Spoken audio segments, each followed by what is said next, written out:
Hello everyone, welcome back to our channel KK Study Zone. Today we will discuss about the topic set. Set के बारे में आपने पहले से सुन रखा होगा, थोड़ा बहुत नहीं सुना है तो भी कोई बात नहीं। आज हम जो सेट हमारा जो टॉपिक है उसको बिल्कुल बेसिक से हम यहाँ पे डिस्कस करेंगे। तो इससे पहले भी हमने बहुत सारी वीडियोस अपलोड कर रखी हैं मैथ्स की, 10th class 12th class +1 class की बहुत सारी वीडियोस अपलोड कर रखी हैं। अगर आप उन वीडियोस को देखना चाहते हैं तो लिंक डिस्क्रिप्शन में दे रखा है, आप वहाँ से उन वीडियोस को देख सकते हैं। तो जो हमारा आज का टॉपिक है, आज का हमारा टॉपिक क्या है? सेट। सेट के बारे में आज हम डिस्कस करेंगे। तो सेट हमारा क्या होता है? सबसे पहली बात तो हमारी यही है कि सेट हमारा होता क्या है। ठीक है, तो शुरू कर लेते हैं हमारी आज की क्लास। सेट के बारे में है हमारी आज की क्लास। तो देखो हमारा सेट क्या होता है। सेट से आपको क्या समझ में आ रहा है? सेट मतलब सेट करना, कुछ भी चीज़ सेट करना। क्या सेट करें यहाँ पे हम? जो हमारा सिंपल सी बात है, मैथ्स के बारे में जब हम डिस्कस कर रहे हैं तो सेट हम किस चीज़ को करेंगे? नंबर्स को ही सेट कर सकते हैं, क्योंकि पूरा का पूरा मैथ तो नंबर्स के ऊपर ही डिफाइन होता है। तो जब हमारा सेट का जहाँ पे भी जिक्र आता है मैथ्स के अंदर, तो हम क्या करते हैं? नंबर्स को सेट करते हैं। ठीक है, तो किस तरह से क्या करते हैं यहाँ पे देखो। एक तो डेफिनेशन होती है सेट की, वो सिंपल सी एक डेफिनेशन है। वो क्या होती है?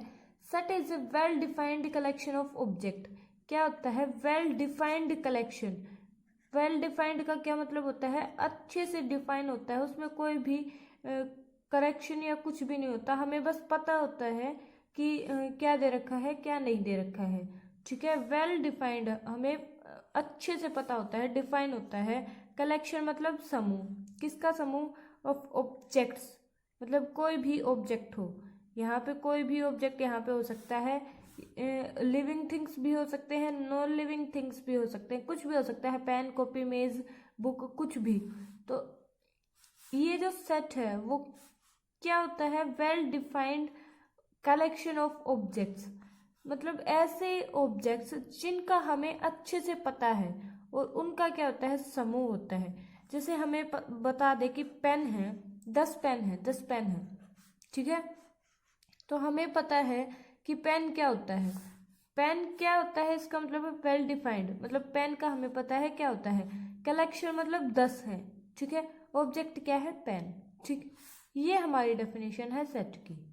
समझ में आया? अब देखो यहाँ पे जब हम मैथ्स की लैंग्वेज में चलते हैं तो इसको कैसे डिफाइन करते हैं। यहाँ पे देखो, जब हमने बोला well defined collection of objects, तो यहाँ पे अगर मैं बोल दूँ मैथ्स की लैंग्वेज में, ये तो एक नॉर्मल एग्जांपल था। अगर मैथ्स की लैंग्वेज में मैं बोल दूँ तो फर्स्ट एग्जांपल देखो, द कलेक्शन ऑफ, किसका कलेक्शन? कलेक्शन तो देखो सेट के अंदर आएगा ही आएगा। कलेक्शन किसी का भी हो सकता है। किसका कलेक्शन है यहाँ पे हमारे एग्जाम्पल के अंदर? The collection of all prime numbers. Collection of all prime numbers. ठीक है, लेस देन, अगर मैं कंडीशन लगा दूं, देखो मैं आपको बताऊंगी यहाँ पे हमारा क्या होता है। यहाँ पे देखो the collection of all prime numbers, यहाँ तक हमारा जो क्वेश्चन है वो कंप्लीट हो जाता है। मतलब किसका कलेक्शन है? प्राइम नंबर्स का। हमें ऑलरेडी पता होता है कि भाई हमारे प्राइम नंबर्स क्या होते हैं।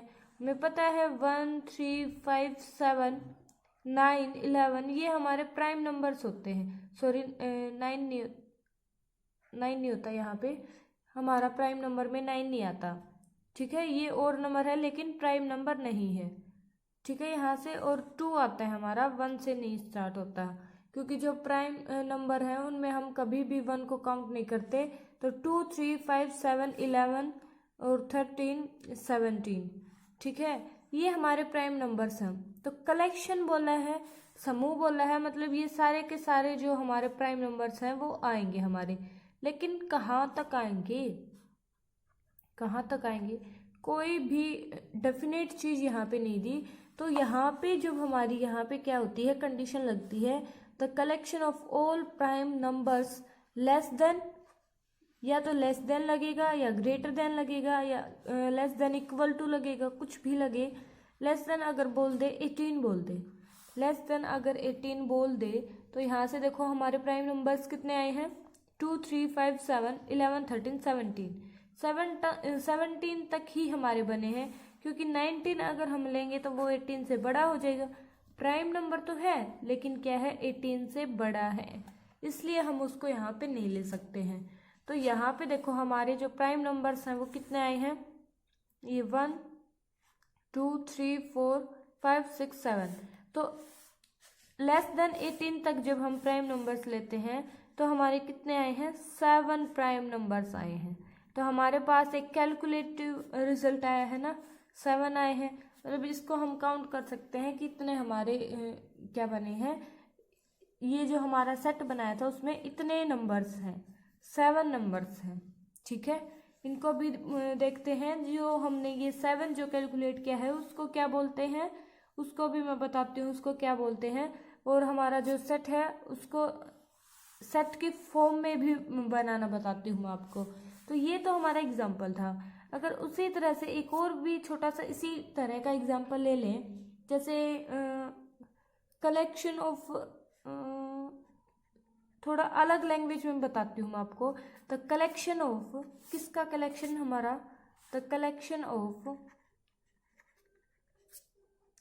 यहाँ पे कलेक्शन किसका बोल रखा है, रिवर्स, कलेक्शन ऑफ रिवर्स।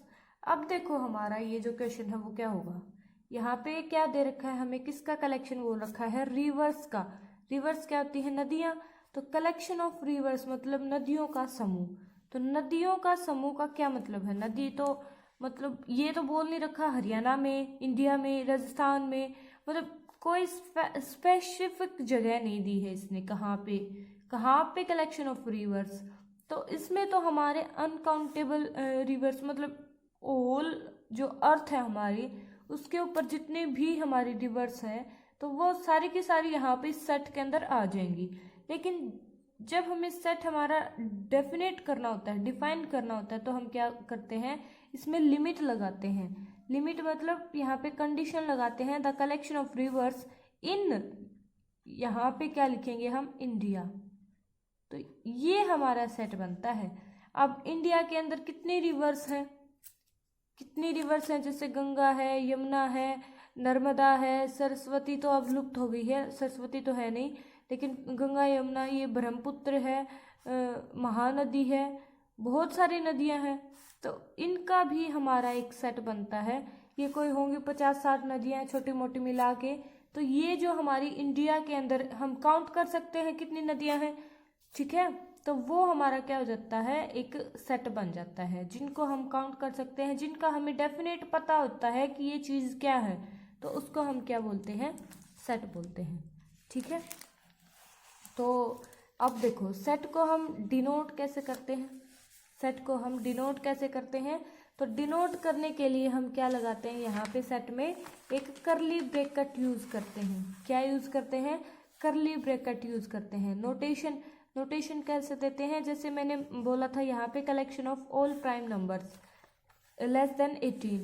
तो यहाँ पे जब हम सेट को लिखेंगे तो हमारा किस तरह से लिखा जाएगा, जैसे हमारे यहाँ पे लिखा जाएगा ये करली ब्रैकेट स्टार्ट, ये हम सेट बना रहे हैं, यहाँ पे करली ब्रैकेट स्टार्ट हमारी, और 2 आएगा, 3 आएगा, 5 7 11 और 13 और 17।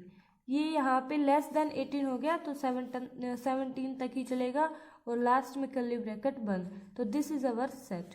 इसके अंदर कितने नंबर्स हैं, यहाँ पे 1 2 3 4 5 6 7 नंबर्स हैं। तो उनको हम क्या बोलते हैं, जैसे ये है 2 है, 3 है, 5 है, ये अपने आप में क्या है, एक अलग से नंबर है।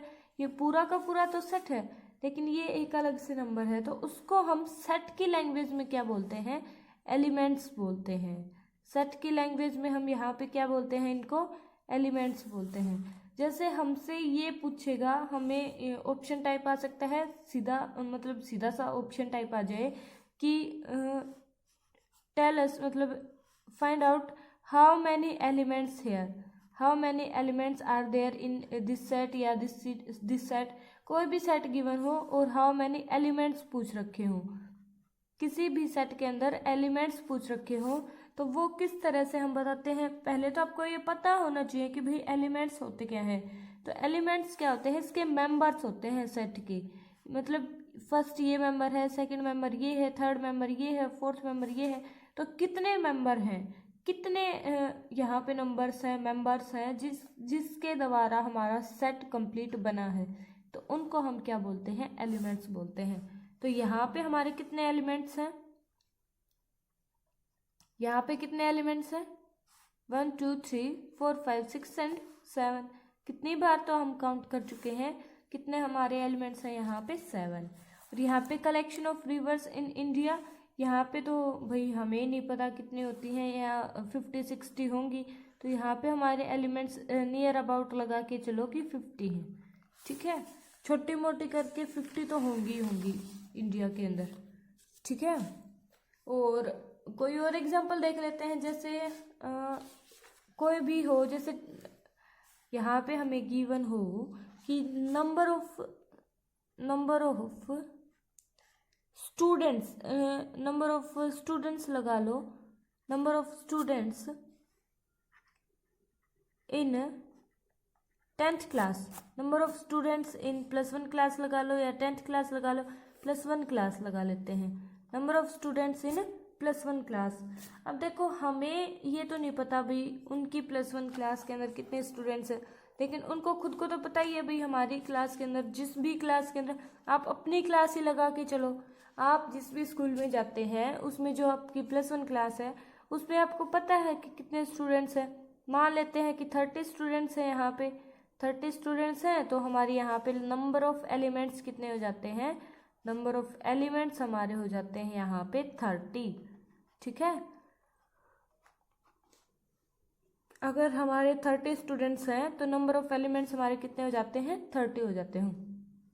ये हमारे यहाँ पे बंद नहीं होगा, क्योंकि देखो 30 स्टूडेंट्स हैं, हमने सेट के अंदर तो बस एक ही नंबर लिखा 30, इसका मतलब है कि ये एक ही एलिमेंट हुआ, एक एलिमेंट नहीं होगा। जैसे हम यहाँ पे मान लें फर्स्ट का नाम मतलब 30 तक रोल नंबर है, रोल नंबर लगा के चलो, 30 तक रोल नंबर है, तो किसी बच्चे का 1 रोल नंबर है, किसी का 2 रोल नंबर है, किसी का 3 रोल नंबर है, किसी का 4 रोल नंबर भी है, और ऐसे चलते चलते किसी का लास्ट में रोल नंबर 30 भी है।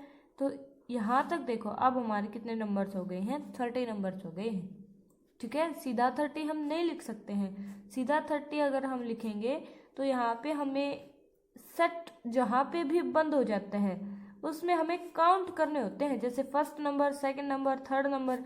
तो यहाँ पे तो नंबर एक ही है, यहाँ पे तो एक ही है ना, तो इसमें नंबर ऑफ एलिमेंट्स 1 हो जाएगा, ना कि 30 होगा, ठीक है। यहाँ पे देखो 1 हो गया, 2 हो गया, 3 हो गया, 4 5 ऐसे ऐसे चल के यहाँ पे 30 थे। तो इस तरह से हम काउंट करते हैं नंबर ऑफ एलिमेंट्स, ठीक है। समझ में आ रहा होगा, बहुत इजी सा टॉपिक है, कुछ भी नहीं है इसके अंदर, बिल्कुल इजी सा टॉपिक है। तो अब देखो हम क्या कर लेते हैं, एक छोटी सी बात और डिस्कस कर लेते हैं कि नोटेशन फॉर सेट्स। क्या करते हैं हम, नोटेशन फॉर सेट्स, मतलब कुछ ऐसे सेट होते हैं, डिफाइंड सेट होते हैं, जिनके लिए कोई स्पेसिफिक नोटेशन दी गई है।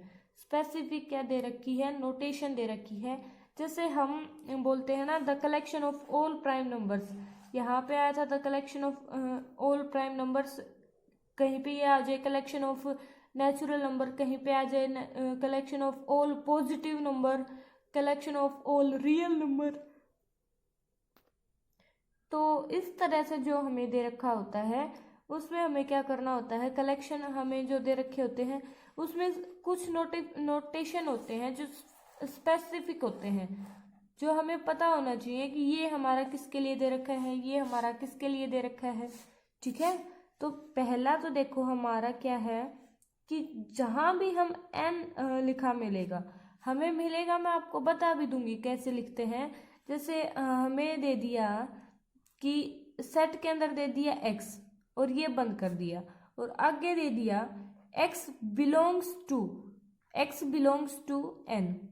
अब n क्या होता है, यहाँ पे x दे दिया, हमें पूरा का पूरा सेट अगर लिखे 1 2 3 4 5 6 यहाँ तक अगर हमें लिखना हो 100 तक, तो पूरा का पूरा लिखे, कितना ज़्यादा स्पेस हमारा कवर होगा, पूरी लाइन कवर हो जाएगी, सेकंड लाइन कवर हो जाएगी, तब हमारी 100 तक गिनती पूरी होगी। तो इस तरह से ना लिखने के बजाय वो क्या करता है, एक्स लिख देता है। और एक्स किससे बिलोंग करता है, नेचुरल नंबर से। मतलब जितने भी नेचुरल नंबर हैं वो इस सेट के अंदर आएंगे, ठीक है।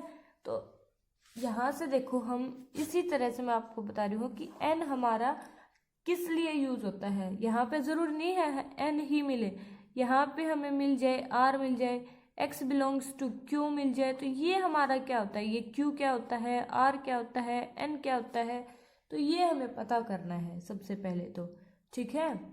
तो वही मैं आपको बता रही हूँ। फर्स्ट नोटेशन क्या है, एन। तो यहाँ पे हमें एन किसके लिए यूज करते हैं, एन हम यूज करते हैं फॉर ऑल नेचुरल नंबर्स।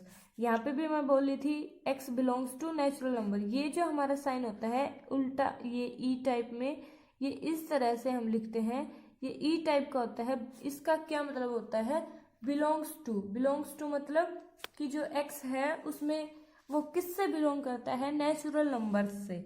मतलब x की वैल्यू नेचुरल नंबर्स हैं।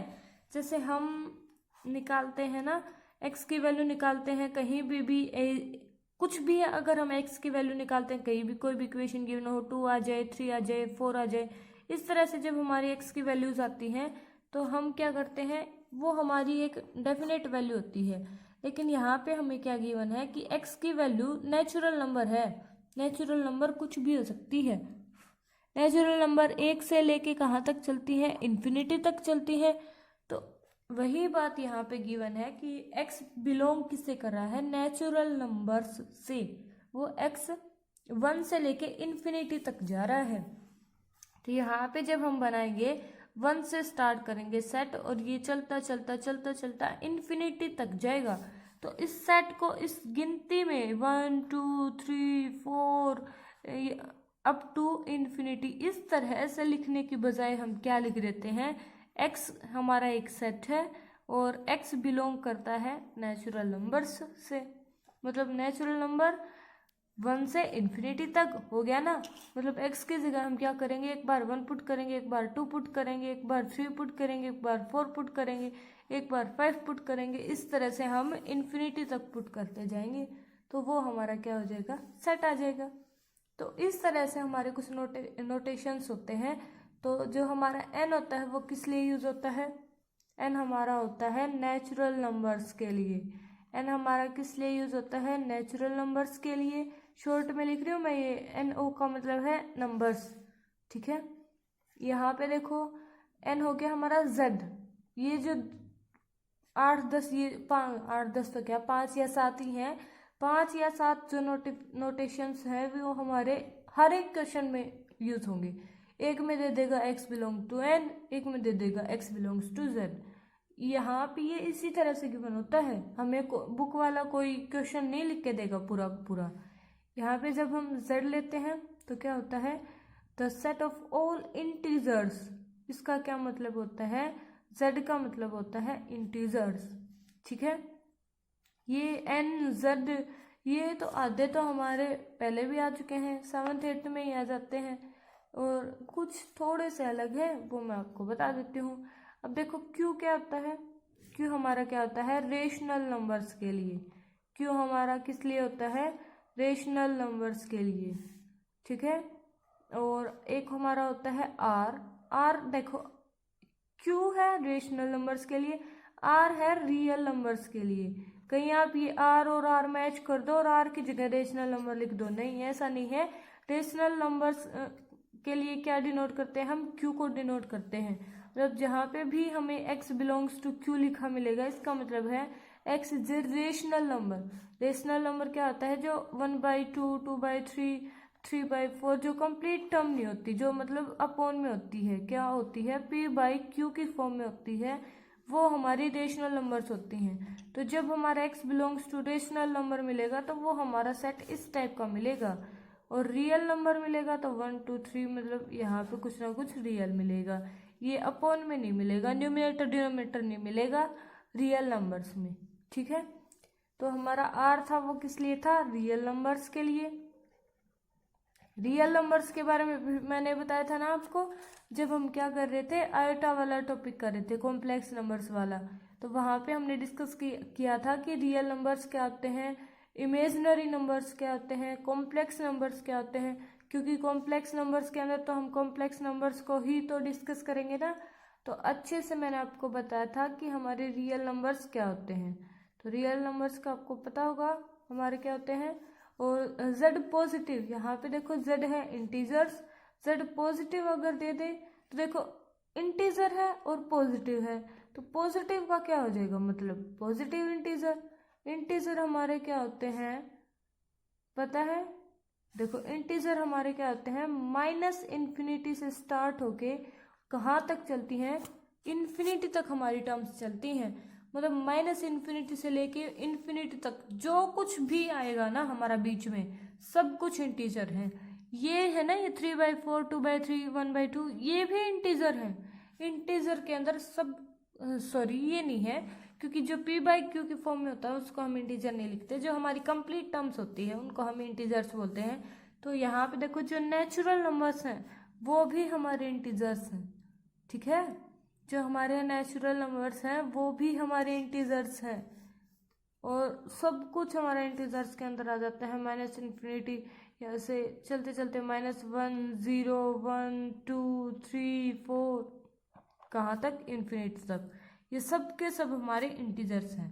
तो जब हमें पॉजिटिव इंटीजर दे रखा हो तो 0 से आगे वाले बस, और नेगेटिव इंटीजर दे रखा हो तो 0 से बस पीछे वाले। तो यहाँ पे अगला ही हमारा क्या हो जाता है, जेड नेगेटिव, तो हमारा क्या हो जाएगा यहाँ पे, नेगेटिव इंटीजर। नेगेटिव क्या हो जाएगा, नेगेटिव इंटीजर। अब देखो 7th क्या है, क्यू पॉजिटिव। क्यू पॉजिटिव, यहाँ पे रेशनल नंबर्स थे और क्यू पॉजिटिव आ जाएगा तो क्या हो जाएगा, पॉजिटिव रेशनल नंबर्स। क्योंकि रेशनल नंबर्स भी तो नेगेटिव पॉजिटिव हो सकते हैं। जैसे 1/2 की जगह हम -1/2 लिख देंगे तो वो क्या हो जाएगा, ये रेशनल नंबर तो है लेकिन ये पॉजिटिव नहीं है। तो इसलिए अगर क्यू पॉजिटिव दे रखा हो तो ओनली पॉजिटिव रेशनल नंबर्स, ठीक है। अब देखो हमें क्या दे रखा है, आर पॉजिटिव। ये आगे तो पॉजिटिव नेगेटिव लगा दिए, बस ये 4 ही मेन थे, ये हमारे हो ही चुके हैं। N Z Q and R, N Z Q R, आगे तो ये पॉजिटिव नेगेटिव लगा रखे हैं। यहाँ पे ये आर है, ये रियल नंबर्स के लिए होता है ना, रियल नंबर्स के लिए होता है हमारा आर। तो यहाँ पे जब हमारा होता है तो ये क्या हो जाएगा, पॉजिटिव रियल नंबर्स, ठीक है। यहाँ पे हमारा क्या हो जाएगा, पॉजिटिव रियल नंबर्स। और सी लास्ट में हमारा बचता है सी, जो इतना यूज में नहीं आता, कहीं कहीं यूज में आता है। यूज में तो बस ये 4 ही आते हैं, आगे पॉजिटिव नेगेटिव लगा रखा तो हम अपने आप ही समझ जाएंगे। तो यहाँ पे जो सी है वो किसके लिए होता है, ऑल कॉम्प्लेक्स नंबर्स। क्या होता है यहाँ पे, ऑल कॉम्प्लेक्स नंबर्स, मतलब जितने के जितने कॉम्प्लेक्स नंबर्स जो है, कॉम्प्लेक्स नंबर्स हमने पढ़ रखे हैं, आपको पता होगा कि क्या होता है। तो कॉम्प्लेक्स नंबर जो है वो हमारे किससे डिनोट होते हैं, सी से डिनोट होते हैं, ठीक है। आज हमने बहुत सारा देख लिया है, देखो हमने सेट के बारे में पता कर लिया है क्या होता है, सेट की नोटेशंस देख ली हैं, सेट को हम लिखते कैसे हैं, करली ब्रैकेट के अंदर लिखते हैं, सेट में एलिमेंट्स किस तरह से काउंट करते हैं, काउंटिंग तो क्या जैसे 1 2 3 4 ऐसे ही हम काउंट करते हैं, ठीक है। ये सब हमने कर लिया है। तो अब देखो एक बात और बता देती हूँ मैं आपको छोटी सी, उसके बाद हम वीडियो को एंड करते हैं। आज के लिए लास्ट जो बात है वो क्या बता देती हूँ मैं, कि रिप्रेजेंटेशंस कैसे करते हैं, रिप्रेजेंट कैसे करते हैं, रिप्रेजेंट हम कैसे करते हैं सेट को। तो देखो 2 फॉर्म होती हैं सेट को रिप्रेजेंट करने के लिए, एक तो हमारी टेबुलर फॉर्म होती है, एक हमारी क्या होती है, टेबुलर फॉर्म होती है, और दूसरी हमारी होती है सेट बिल्डर फॉर्म। दूसरी हमारी क्या होती है, सेट बिल्डर फॉर्म। अब देखो ये क्या होती है हमारी टेबुलर फॉर्म और सेट बिल्डर फॉर्म, इसी का दूसरा नाम है रोस्टर फॉर्म। इसी का क्या नाम है दूसरा, रोस्टर फॉर्म, और इसका दूसरा नाम है रूल मेथड। वैसे बस आपको थोड़ा सा ध्यान रखना है, क्योंकि आपको 1 2 क्वेश्चंस मिल सकते हैं कि convert it into set builder form और सेट बिल्डर फॉर्म दे के बोल देगा कन्वर्ट इट इनटू टेबुलर लिख दे या रोस्टर फॉर्म लिख दे, तो एक ही बात है। तो यहाँ पे देखो इनमें क्या डिफरेंस होता है। हमने थोड़ा सा तो डिस्कस कर ही लिया है, यहाँ पे आपको समझ में गया होगा, बाकी मैं आप बताऊंगी तो आपको और भी अच्छे से समझ में आ जाएगा। तो ये जो टेबुलर फॉर्म जो हमारी होती है और रोस्टर फॉर्म, टेबुलर या रोस्टर फॉर्म, तो वो हमारी क्या होती है, देखो सीधी सी हमारी एक चीज़ होती है, जैसे कि यहाँ पे अगर मैं लिख दूँ कि मान लिया एक सेट है ए इज इक्वल टू, मैंने बोल दिया यहाँ पे 1 2 3 4 तक बोल दिया मैंने, ठीक है। तो ये हमारी जो फॉर्म होती है जिसमें हम नंबर्स लिखते हैं, जिसमें हम क्या लिखते हैं, नंबर्स लिखते हैं। या फिर मैं बोल दूं कि कोई भी सेट ए है, उसमें क्या दे रखा है, A B C D E, जैसे हमने यहाँ पे ये ऐसे दे रखा है। तो ये जो हमारा खोल के जो हम लिखते हैं सेट को सेट की ही फॉर्म में लिखते हैं। मतलब सेट का क्या नोटेशन होता है, करली ब्रैकेट्स आती हैं, उसमें एलिमेंट्स होते हैं और फिर करली ब्रैकेट बंद होती है हमारी, तो ये हमारी सेट होता है। तो इस तरह से हमें कुछ भी चीज़ गिवन होता है तो हमें पता चल जाता है कि ये हमारा एक सेट है, ठीक है। तो जब हमें ये वाली फॉर्म ना दे रखी हो, जब हमें ऐसी कोई फॉर्म दे ही ना रखी हो, हमें क्या दे रखा हो, हमें दे रखा हो सीधा सीधा कि एक सेट है ए, वो किसके इक्वल है, एक्स के इक्वल है, और एक्स किससे बिलोंग करता है, नेचुरल नंबर से। और या फिर इस तरह से ना दे तो वो क्या देते कि x is greater than equal to 1 and less than equal to 4, मतलब इस तरह से दे दे। या तो हमें कह दे कि x बिलोंग्स टू n करता है, या हमें कह दे कि x है वो 1 से छोटा है, 4 से 1 से बड़ा है, 4 से छोटा है। तो अगर हमें इस तरह से कोई भी इक्वेशन गिवन हो तो वो हमारी क्या होती है, सेट बिल्डर फॉर्म। अब यहाँ से देखो x है वो 1 से बड़ा है और इक्वल भी है 1 के, तो 1 भी आ जाएगा। फिर 1 से बड़ा है तो 1 से बड़ा है तो 2 3 4, और 4 से क्या है, छोटा है, 4 के इक्वल है और 4 से छोटा है। तो 4 से इक्वल है तो इसका मतलब है 4 भी इंक्लूड होगा, 1 के इक्वल है तो 1 भी इंक्लूड होगा, और 2 और 3 इनके बीच में आ जाता है। तो जब हमें इस टाइप की इक्वेशन दे रखी हो तो उसको हम क्या बोलते हैं, सेट बिल्डर फॉर्म या फिर रूल मेथड। और जब हमें काउंटिंग में, जिसे हम काउंट कर सकते हो इजीली, जहाँ पे हमें एलिमेंट्स गिवन, यहाँ पे देखो इस फॉर्म के अंदर कोई भी एलिमेंट नहीं गिवन है, लेकिन फिर भी इसके अंदर 4 एलिमेंट्स हैं, 1 2 3 एंड 4। हमें गिवन नहीं है लेकिन हमें फिर भी पता है कि इसमें 4 एलिमेंट्स हैं, क्योंकि क्या दे रखा है, एक्स एक के इक्वल और ग्रेटर देन है, और 4 से लेस देन और इक्वल है। तो 1 और 4 के बीच कितने आ जाते हैं, 1 2 3 4, ठीक है, 4 हो जाते हैं। तो इस तरह की हमें दे रखी हो तो सेट बिल्डर फॉर्म, जब हमें एलिमेंट्स के रूप में दे रखी हो तो वो हमारी क्या हो जाती है, टेबुलर फॉर्म या फिर रोस्टर फॉर्म, ठीक है। समझ में आया होगा। तो आज के लिए इतना ही काफ़ी है। आज हमने बिल्कुल बेसिक सा डिस्कस किया है सेट के बारे में। तो अगर कल के लिए मैं आपको बता दूं कि कल हम क्या करेंगे, तो कल हम सेट को ही आगे डिफाइन करेंगे। उसमें हमारी कितने तरह के सेट होते हैं, हमारे सेट भी कई तरह के होते हैं, जैसे सिंगुलर फॉर्म होता है, और फाइनाइट सेट होते हैं, एम्प्टी सेट होते हैं, इनफाइनाइट सेट होते हैं, सिंगलटन सेट होते हैं, बहुत सारे सेट होते हैं। 8-10 सेट तो आपके सिलेबस में ही हैं, और बहुत सारे सेट होते हैं। तो हमें तो 7 या 8 इतने ही सेट हैं वही करने हैं। तो इतने ही आपके लिए काफ़ी है। और आज की वीडियो भी यहीं पे एंड होती है। और अगर आपको वीडियो पसंद आई है तो वीडियो को लाइक करें, और अगर आप इस चैनल से पहली बार जुड़ रहे हैं तो इस चैनल को सब्सक्राइब करना बिल्कुल भी ना भूलें, ठीक है। वीडियो कैसी लगी आपको, लाइक करेंगे तो हमें पता चल जाएगा कि आपको वीडियो कैसी लगी है, क्योंकि जो आपको वीडियो पसंद आएगी तो आप लाइक करेंगे और उससे हमें पता चल जाएगा, ठीक है। तो आज के लिए इतना ही काफ़ी है। Thank you and have a good day for you.